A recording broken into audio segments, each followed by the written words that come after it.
Okay, folks, this is an old Scientific Atlanta, from a provider called Rogers, cable TV box. Let's have a look at it.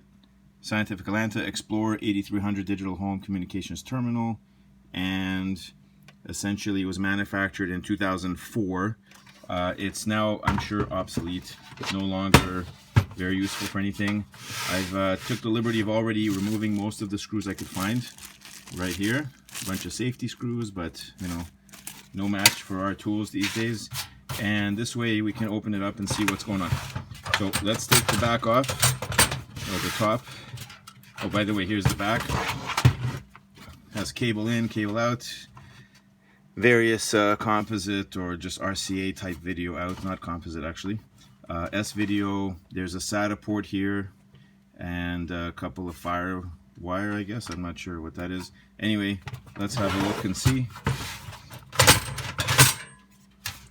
Alright, so that's the lid off. And there's an unusual assembly here for the hard drive. It took a lot of screws to get this off and this, so I had to remove that. There's some kind of a sticker here. I guess it's to show that you haven't tampered with the thing. We don't need that anymore. And this thing comes out. Let's open it up. Just a standard hard drive, not a SATA connection, but an IDE. Okay, I'm gonna have a look at this hard drive later, see what's on it. I don't know if I can decode anything. Could be, I'm assuming, some kind of recording of, maybe like a DVR, because it's 80 gigs, kind of small actually, but for 2004, maybe that was a decent size. We'll have a go at that later. Okay, and here's the board. Now it's designed in a way that you have the main motherboard here and the power supply on a separate board here. So I took this off already. Let's see if we can remove the back. Even though the screws are off, it's stubborn. Come on. There we go. That's the grounding cable. Okay. And this was held in by these tabs here. These were bent down. I unfolded them and was able to now remove the power supply. Let's get this off.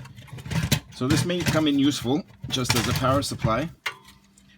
We have here your input, not grounded, and just two port, two prong. We have an output here, and you can see 12 volt, 5 volt, plus minus rails. So if you need an external power supply, say to power a hard drive or something else, maybe I'll have a look at the characteristics of this, but seems to be fairly good quality. They're using Nikon caps. You can see they spared no expense. Those are, I can't tell, but probably also Nikon brand. And that's basically it.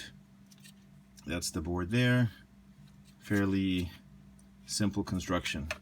Made in Mexico. This whole thing is made in Mexico. Okay, so there we have it. We're going to remove this cable here. Again, this is just the IDE off of the motherboard. If I can get it off, it's held in by a couple clips. Bear with me a second. Okay, and there you have it. There's not really going to be much on the other side of this board, so I'm not going to bother to unscrew the motherboard at this point.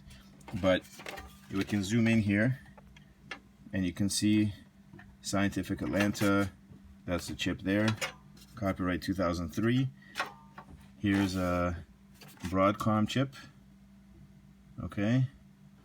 We have, I guess, some memory here. Hynix. Some memory modules, I'm assuming. And there's some stuff under the cans here, RF, cable, fancy schmancy stuff under all these. I'm not going to open them up, but that's all your tuner mechanisms, decoding stuff. There's a card slot here that goes in the front, and that goes into this port here. And basically, there you have it. Lots of caps on this board at the end here. What are they? They are, again, hard to see what brand they are. Can't tell. No, I can't see what they are, but I'm sure they are decent quality. Oh, PM. I don't know what that is.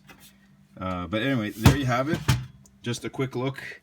I'll zoom out at the Scientific Atlanta 2004 model of cable box decoder. Nothing too exciting. Nice modular build. A main motherboard with a bunch of tuner cable stuff. Power supply, which can come off nicely and I'm sure can be repurposed, hopefully quite easily. And an IDE type cable, 80 gig hard drive, and that's basically it. So hope you enjoyed this video. Thanks for watching, and I'll do a follow-up looking at this hard drive and seeing if I can find anything interesting on it that I can possibly decode. It might be in a form that's encrypted or some format that I have no idea how to use, so we'll see what's on there if I can have any luck doing something with it. Thanks again for watching. Bye for now.